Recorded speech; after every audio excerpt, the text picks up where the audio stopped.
How many homeowners are actually underwater? What an amazing question, because the market's been shifting. You're watching Florida and Texas and parts of the South get a little bit crazy. And I want to show you a few things. This is going to be a fun one. So pay attention to the details, because you're going to be hearing the media tell you all of these different stories. And I want to be able to show you things based on actual facts. One graphic we're going to start with, it's interactive.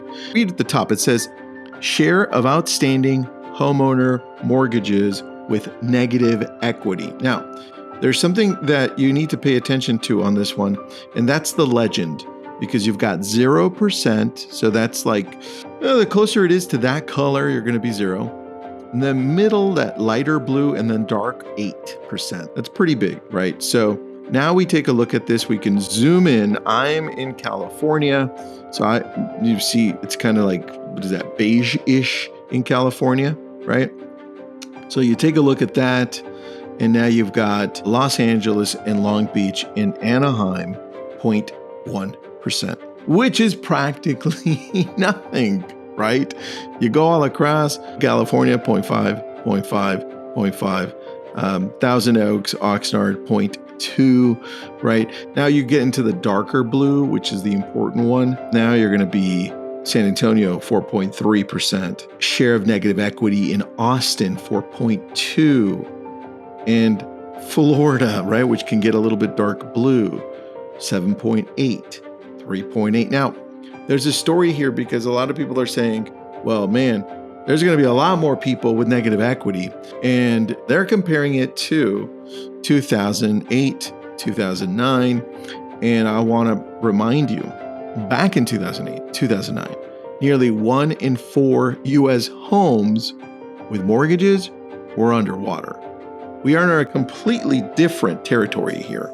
It's not the same. Take that into consideration as I show you all of this. A lot of people do want prices to fall. That's a different story, right? But when you read through all of this, you can take a look at how bad things were. And I'll link this to the bottom too, so you guys can take a look at it. But I want to read some things to you so that you can follow along and understand. In total, 4.2% of outstanding homeowner mortgages in Austin, Texas metro area are underwater, which I showed you. Now, that includes 18.2% of 2022 borrowers in the market, but just 1.5% of those who bought in 2021. If we were to look at this bigger picture to understand where the market is, where we're going, I want to show you this 100 major metro areas according to ICE Mortgage Technologies. I want to show you that out of all of those 100, here are the 15 that are currently considered underwater. And let me clarify what underwater means. It says negative equity means a homeowner owes more on their mortgage than the current market value of the home. In the housing sector, this is commonly referred to as being underwater. That's what we're showcasing here. And I'm going to show you a Google Doc that I have where I made sure that you have this information clear so you can see where people are at in general. This is going to create a better picture for you. We've got the top 15 areas that are underwater, right? You've got Cape Coral, 7.8%, Lakeland, Florida. You can read these as I'm talking to you, but look at Florida. You got 1, 2, 3, 4, 5, 6, 7, 8. 8 in Florida. Let's go to Texas. 1, 2, 3. That's 3 and 8, right? It's 11. And now we go to Louisiana. 1, 2. Let me take you back to the bigger picture, right? I want to show you change in metro level home prices since each metro's respective peak. It's important to take a look at the peak. Where was the peak and how have we come down since then? Because the people that purchased in the peak are the ones that are suffering right now.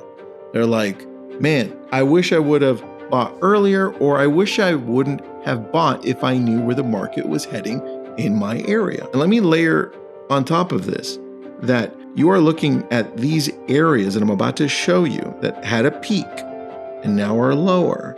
They've had a lot of new construction. And it wasn't until very recently, like last week, 2 weeks, that builders in those areas said, well, we're going to slow down our building because the demand is significantly down on top of all of these other homes that are for sale. That's becoming a challenge, right? So now let me show you this one. And I'm going to zoom in here so you can see what I'm talking about. So again, change in metro level home prices since each metro's respective peak in 2022. 2022 was the peak. We know that. These numbers are as of May 2025, just a month ago or less, right? So we're looking at the legend. Let's take a look at this legend over here. On the left, you've got darker blue, 15%, and then you've got darker red, negative 15%. This data is from Zillow from May. And now we're going to take a look and jump into these areas that are darker red and pink, because that's what we're looking at. We're looking at this negative, let's call it negative equity, right? Since the peak, prices have come down. So that means if you bought, you're in trouble. You're having problems. What do I do now? Can I short sale? Do I let go of the home if I can no longer afford it? Because now I can't sell it for more like I was doing up until 2022. So we take a look at the problem areas. Let me zoom in and shift the map over. The problem areas, you can tell where they're at, because if we go from South Florida to Texas, and remember Louisiana had two main areas, right? If we go from those areas to the Northeast, it's a different story. Prices, in fact, are still going up here. Look at just New York, Newark, Jersey City. Right, shift since local 2022 peak, up 10.7%. And Hartford, Connecticut's a whole different story. This is crazy, right? Look at this. But we look at New Haven, 17.3% since 2022. That was considered the peak for the majority of the United States. That is crazy. And then we take a look at areas that are really suffering. We look at Austin, Texas, since the peak. Negative 23%. That's a problem, right? That's what you would consider a possible crash. And in some books, it is a crash, right? It just happened over a 2.5-year period where prices have come down so much that now people have some problems. And so we go over to the West Coast just to show you the difference. You've got the northern East Coast, and I would include Chicago in there because it's really hot. Not weather-wise, right? But we're Chicago. This is how you can tell I'm not from Chicago, and I'm trying to find where Chicago is. There you go. Chicago and Naperville, 10% up year over year. Still hot right now. Now we go over to the West Coast. The West Coast, I would say, is more even, more normal, because you're going to have a mix. So you're going to have a mix. If you look in very closely, let's just use California as an example. You're going to have some light blue, right? Some light pink, some light beige, maybe beige-ish, right? Even a little bit heading into blue lightly, right? What we're seeing is a more even market here. And you've got the dark red areas in those areas, but other than that, you've got dark blue as well here, darker. So you have to pay attention to this map as a whole and understand where we're at the nation. And that means we're split. We've got 3 markets, but the ones that are important to me for this specific thing are how many homeowners are actually underwater. And I was showing you, when we go back to this Google Doc that I have, these are the areas we should be watching. In fact, if we want to really pay attention, it's the darker areas that we should be watching, those darker red and darker shades of pink. Because if those areas don't slow down in prices coming down more, then those areas could be a problem. Now, you look at Phoenix, you look at Texas, you look at Florida, and I'm going to go over to Riverside, San Bernardino too. Those areas have a lot of new construction. I'll do a whole video on just new construction so that you fully understand what's actually going on.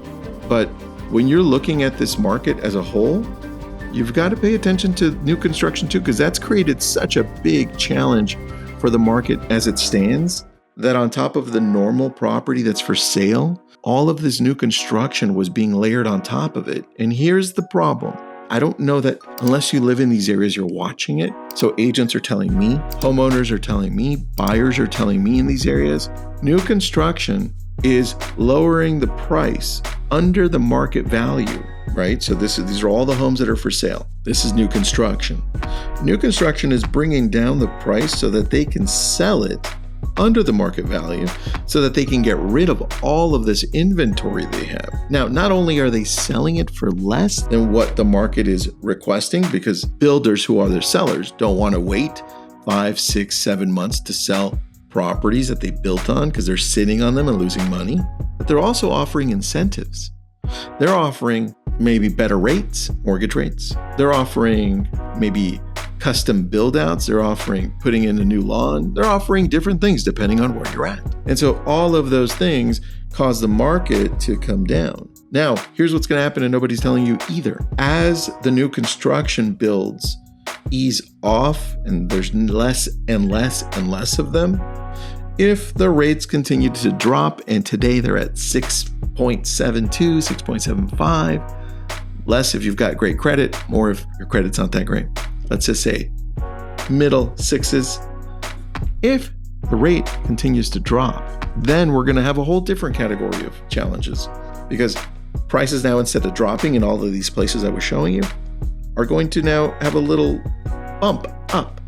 In those places that I showed you in the Northeast that are still going up in value, they're going to still continue to go up, because the challenge that we've forgotten in such a short time is that there's still an inventory problem. The biggest challenge is affordability. Affordability is the number one challenge. When people that want to buy a home, millennials that want to buy a home, are now finally able to because it's affordable, then the market starts shifting upwards again. So the key, keep an eye on the mortgage rates, because that's what's going to determine what market we're in next. And that has to be tied to the labor market. How's employment going? As long as employment's good and the rates are great, then we will have a healthier real estate market. And right now, just things are unaffordable. We're watching these areas that are having a lot more inventory be priced, pushed down. Boom, boom. We'll see where it ends up. That's the update. Hopefully you get a lot more clarity as to where we're in. Most of the US looks like it's in a normal, even market. Northeast going up quite a bit. And then the South, Sunbelt areas are having a problem. Have an awesome day, and thank you for joining me in another episode of Housing Data Nerds. Please subscribe and share this with anybody you think might need.